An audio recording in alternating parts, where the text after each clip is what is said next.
Hi everyone, welcome to Take My Life. In today's video, I'm going to show you how to start a new chat on WhatsApp.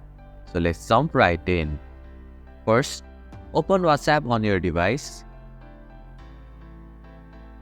Go to the chat section. In the chat section, look for the plus icon located at the top right corner of your screen. Tap on this icon to begin creating a new chat. Now, you will be asked to enter the mobile number of the person you want to start a chat with.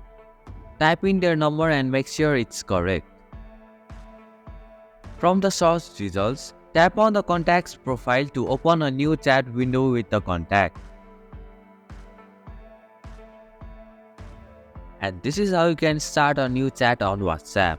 Thank you for watching Take My Life.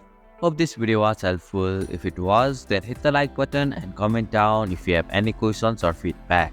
Also, if you are new to our channel, please subscribe and hit the bell icon so that you won't miss our upcoming videos.